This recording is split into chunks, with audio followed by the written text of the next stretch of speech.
Here are the most common mistakes I see new survivors making in Dead by Daylight and how to avoid them. If you're new to DBD or you're thinking about getting into it, now is the best time. However, Dead by Daylight can be such a daunting game to get into, so that's why I'm here to help you and tell you the top mistakes I see new survivors making and how to avoid them. First, let's talk about the top mistakes I see players making before they even get into the trial. Not picking perks that suit your playstyle. Getting into Dead by Daylight and understanding all the perks can be so overwhelming. However, there are so many videos that you can watch online that can help you pick the right perks for your playstyle. Whether you want to be a looper, a gen rusher, a healer, you name it, there's a build out there for you. Not picking perks that supplement your weaknesses. The perks are there to aid you in the game, so you should use them to help you in areas that you're not that confident in yet. For example, you could use Windows of Opportunity to help you to learn loops, you could use Technician if you're not that comfortable with hitting skill checks yet, or you could use Wand and Kindred to tell you where your teammates are, help you make decisions on what to do next, and learn game sense. Not watching content creators. Now, this seems like a weird tip, but trust me, when I started playing this game, the one thing that taught me the most of what I know now was watching people who are better than me at the game and knew what they were doing. Now let's talk about the most common mistakes I see survivors make at the start of the trials.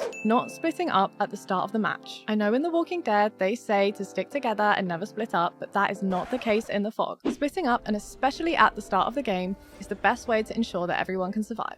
For one, it means the killer is less likely to find you all at the same time, and they'll have to spend more time later tracking you all down. It is also so important to split up on gens at the beginning of the game, because it means survivors can put more pressure on multiple gens all at once, which gives more map pressure against the killer. This is because the killer cannot interrupt more than one gen at one time, not looking around at your surroundings while you're traversing the map or on a gen. This is to ensure you know where you can run if the killer comes over so you can make it to a tile or a pallet. And it is also so important to look around while you're on a gen in case the killer is undetectable and could sneak up on you at any time. Now let's talk about some of the mistakes that I see survivors make in the middle of the trials. Not using check spots and not looking for the killer's red stain. Check spots are areas on tiles where you can see where the killer is approaching from, but they cannot see you. If you position yourself on the corner of the tile you're running, you'll be able to see each way the killer could come from, giving you time to run the other way and keep distance from the killer. The killer won't be able to see where you're coming from as they're in first person, but Survivor is played in third person, meaning you can see around these corners and use this to your advantage. Not looking behind you in chase. It's so important to learn how to control your camera so that you can look around you and track the killer while you're being chased. If you're just looking forward while you're running, you have no idea if you're going to have enough time to make it to the next window or pallet, or if the killer is going to decide to try and cut you off. Not running tiles the most efficient way. There are many different types of tiles that can spawn in each match. Each tile has the most efficient way of being ran, therefore you need to learn how to run each tile the most efficiently so that you can make the most out of them. For example, you want to run a window tile like this way, so that every time you're approaching the window, you have enough momentum to get a fast vault and force the killer to go around the tile to catch you. If you run the other way, like this, you're more than likely to only slow or medium vault the window, meaning the killer can get a hit on you as they approach from around the corner. There are many YouTube and TikTok tutorials on how to run each tile efficiently. Studying these and putting them to the test will have you looping like a pro survivor in no time. Not chaining tiles together. Before and during your chase, it's so important to take in your surroundings so that you can know which tile you can run to from the one that you're currently running. This allows you to gain distance from the killer and use less pallets, as well as preventing you from running into dead zones while you're in chase. Running the killer into your teammates who are doing gens or healing. The main goal of your chase is to distract the killer and waste as much time as possible. But if you run the killer into your teammates while they're doing gens or performing healing actions, they're probably going to drop that chase with you and try and interrupt the survivors who are trying to progress the game. To prevent this, a really good perk that you can run is Bond. This is from Dwight. Bond is a perk that can show you the aura of all your nearby teammates. So when you're in chase, you can see where they are and you can know to run away from those areas. Dying close to your teammates who are doing gens or healing. Just like the previous tip, this one is just as important. Your death spot is way more important than how long your chase is.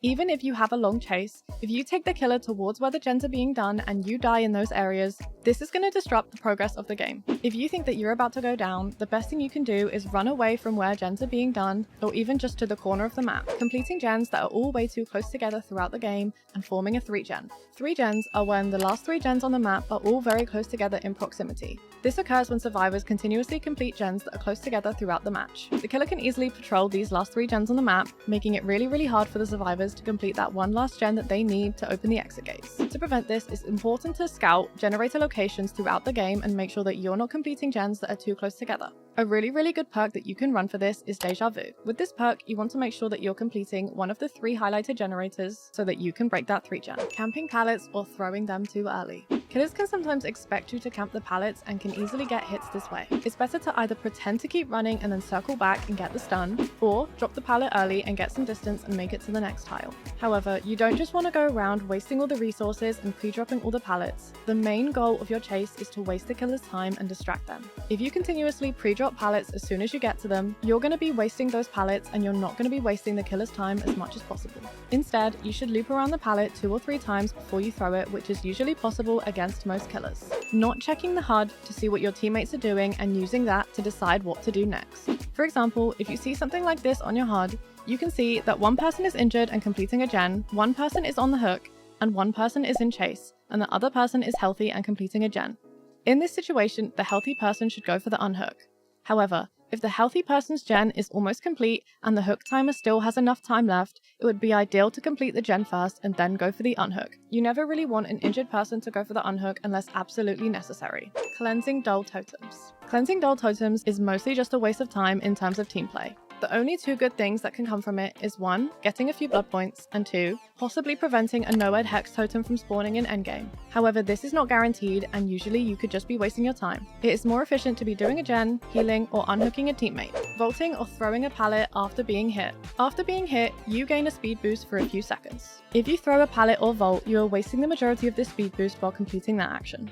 Instead, you should utilize this speed boost and make as much distance away from the killer as possible. It is ideal to use this speed boost to run away from the current tile you're on and make distance and find another tile, not utilizing lockers efficiently. You can use lockers to counter both killer perks and slugging. Perks like Surge work when a killer basic attacks a survivor into the dying state, exploding nearby generators. However, if you hop into a locker instead of being basic attacked, you can prevent the killer from using this perk and getting perk value, as they have to grab you out of the locker instead.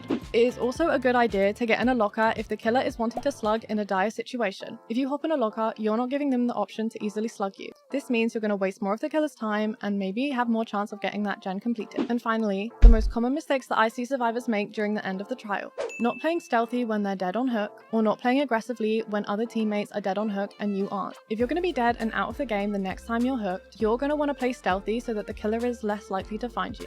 If the killer spots you and they know that you're dead on hook, they're more likely to target you, because a 3v1 situation is very strong for the killer. However, if your teammate is dead on hook and you're not, you want to help them out and increase their chance of survival by playing more aggressive and taking chase. 99ing the exit gates. 99ing the exit gates can be beneficial in some situations, like when you don't want the endgame collapse to start, or if the killer has Blood Warden. However, it usually does more harm than good. If you save a survivor from the hook in endgame and they're being tunneled off their hook and on their way to the door, it is likely that they're going to have to spend time to stop and open the door, which could allow the killer to catch up to them. This can be the difference between a survivor getting out the exit gates or dying. Not unhooking teammates in endgame when the killer is face camping. Although it seems like the be-all and end-all if the killer is face camping the hook, it's actually really easy to save a survivor off the hook if they're being face camped if you have at least 2 or 3 other survivors help. Here is how you can do it. You and your teammate should approach the hook together, trying your best not to get hit. Then, one survivor will go in and fake the unhook, making the killer hit that survivor to try and prevent the unhook.